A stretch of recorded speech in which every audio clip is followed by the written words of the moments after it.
And still the numbers grow. Officially, 41 dead and more than 1,300 infected with the new virus, the majority in Wuhan, Hubei province, where this all began. Today, China's President Xi Jinping warned it was spreading. And indeed, scientists at Imperial College London suggest as many as 4,000 people were infected by January the 18th. And that each person was infecting as many as 3 others, showing how hard this will be to contain. With pressure growing on the Chinese government, much of the country has now declared a level 1 public health alert.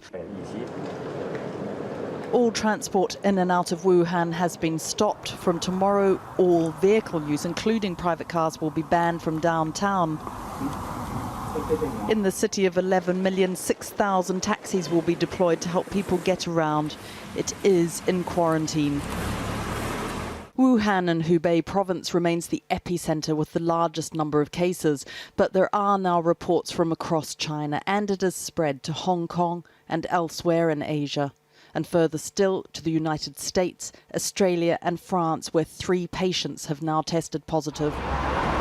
In Hong Kong, where they have had 5 cases, today the government announced it was raising its emergency response to the highest level, with schools to remain closed for 2 more weeks after the Lunar New Year celebrations.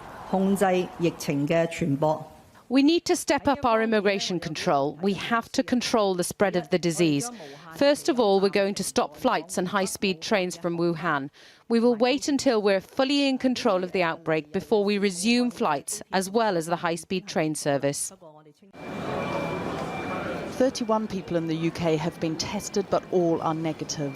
Public health teams have been placed at Heathrow Airport in London for any passengers feeling unwell. And Channel 4 News understands that medical teams will also be placed at other major airports around the country over the next few days.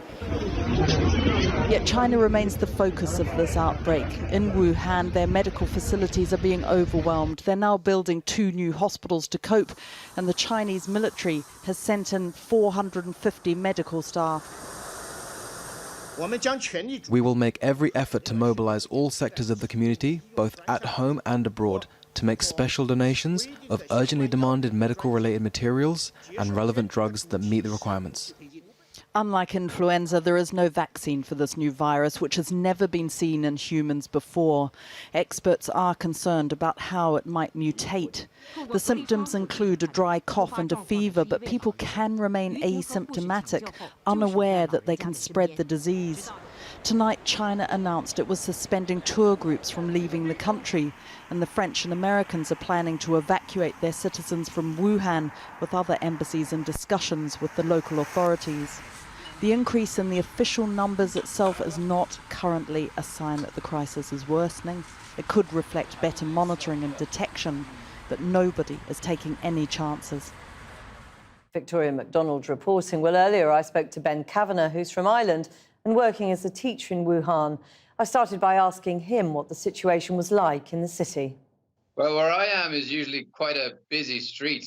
But if you were to look outside now, you would have no idea it's Chinese New Year. It's like a ghost town out there. And I mean, how does that feel? It's hard to describe because nothing's ever prepared me for anything like this. It's as if I'm in a dystopian movie. It's hard, like there's 10 million people in this city and there's no one on the street. And from midnight to night, they're banning all transport. So no personal vehicles unless absolutely essential. So there'll be nothing out there tomorrow. Now, you seem quite calm, given what you're describing. Is there any sense of panic?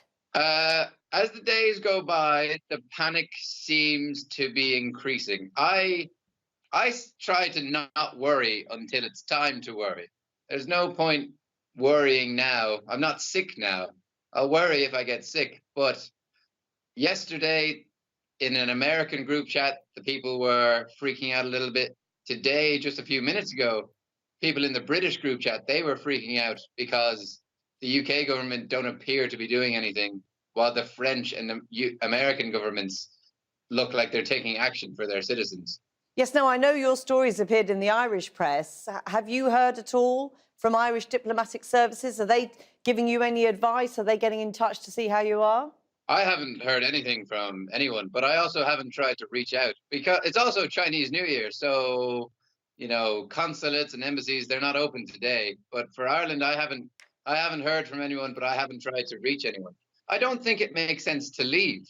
We're here.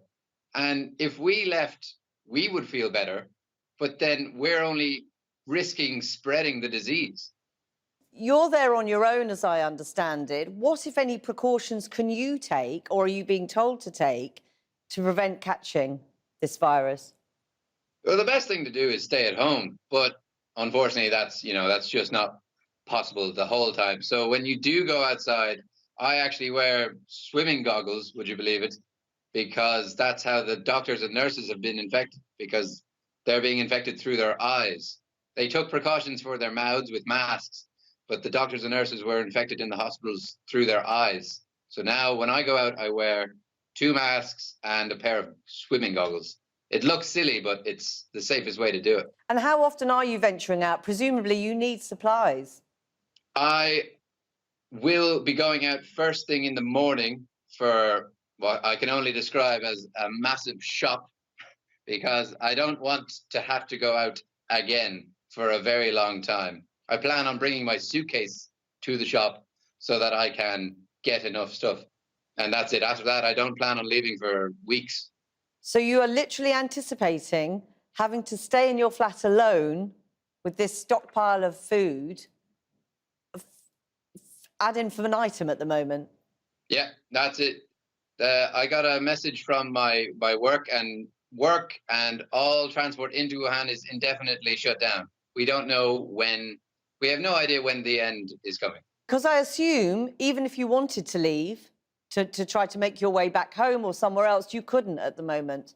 No, that's impossible. That's why people are so upset. And the Americans and the British are very upset at the moment, because there is no way out. We're in a quarantine city, and that's just the way it has to be. Otherwise, we risk spreading this disease further afield. Like, it's already global. Well, we wish you to stay safe and sane. Thank you very much for talking to us today. Thanks for having me. Thank you.